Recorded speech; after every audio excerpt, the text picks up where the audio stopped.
Hello friends and my dear students, welcome back to my channel Phoenix Physics. Today we are going to discuss some example problems. In our previous video, we discussed about kinematic equations and equation of motions under gravity. Based on the concept, 3 example problems are given. First one, an iron ball and a feather are both falling from a height of 10 meter. So H is given 10 meter. What are the time taken by the iron ball and feather to reach the ground? How to calculate the time t? What are the velocities of iron ball and feather when they reach the ground? So we should calculate V. One important condition is given: ignore air resistance and take G is equal to 10 meter second power minus 2. You know that there are 4 equations, but 3 equations are very important. So the kinematic equations are V is equal to U plus AT, S is equal to UT plus half AT square, V square is equal to U square plus 2AS. Here look at these equations. These equations does not depend on mass. You need not worry about the mass of the iron ball or feather because we are just ignoring the air resistance. So both iron ball and feather reach the ground at the same time. Under this condition, we are ignoring the air resistance. Suppose if you ignore the air resistance, the ball and feather reach the ground at the same time. Okay. Now, how do you find out the time taken by the object to reach the ground? You know the formula. T is equal to square root of 2gh. Here, g is 10 meter second power minus 2, not 9.8. So, g is equal to 10 meter second power minus 2. And h is given, that is 10 meter. Substitute in this formula, t is equal to square root of 2 into 10 divided by 10. Cancel this root 2. What is root 2 value? That is 1.414. Next we are going to calculate the velocity. The velocity of the particle to reach the ground. What's the formula? V is equal to square root of 2gh. So substitute the value. 2 into g is 10, h is 10, and your answer is 14.14 meter second power minus 1 because it is velocity. So 14.14 meter second power minus 1. Next example problem. Is it possible to measure depth of the well using kinematic equation? Here we are going to measure the depth of the well. So consider a well without water. You need 2 things. One is stone, another one is stopwatch. When you drop the stone into the well, just start the stopwatch. After hearing the sound of the stone touches the bottom of the well, you just stop the stopwatch. From stopwatch, you can easily measure the time t, right? Then how do you find out the depth of the well?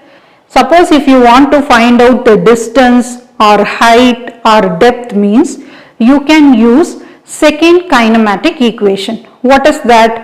S is equal to ut plus half at square. This is our second kinematic equation.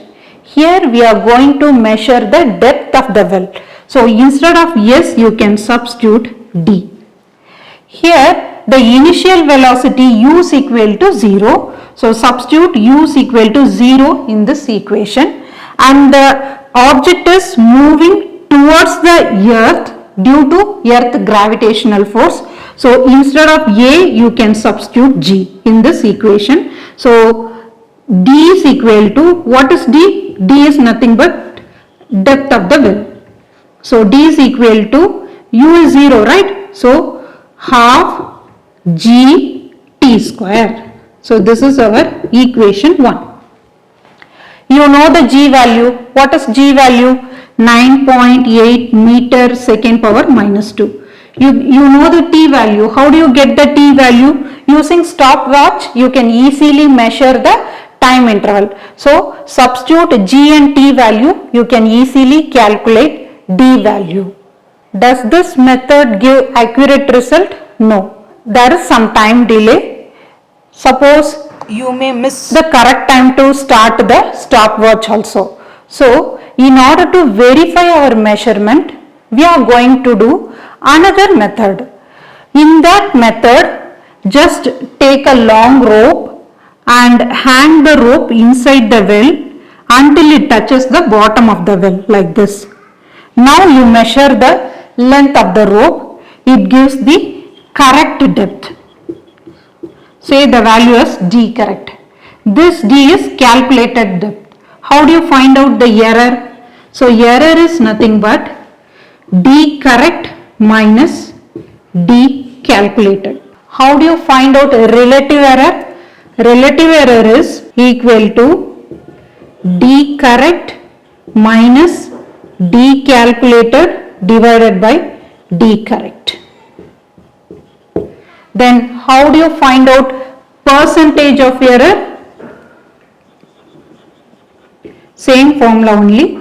D correct minus D calculated divided by D correct into 100. So substitute the value, you can easily find out the percentage of error value. This method is useful only the well without water. Suppose well with water means measure the depth until the surface of water. Next problem. A train was moving at the rate of 54 km/h minus 1. When brakes were applied, it came to rest within a distance of 225 meters.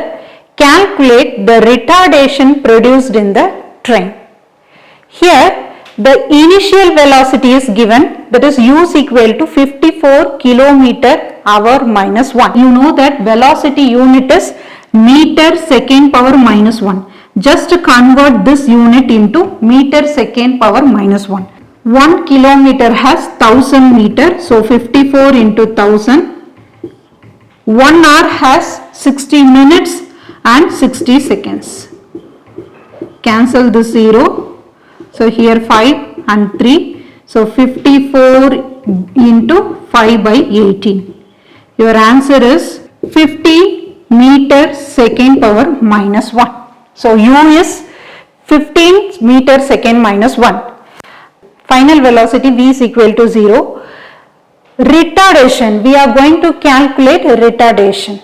What is retardation? Retardation is nothing but negative acceleration. Consider third kinematic equation, that is v squared is equal to u squared plus 2as. This is our third kinematic equation.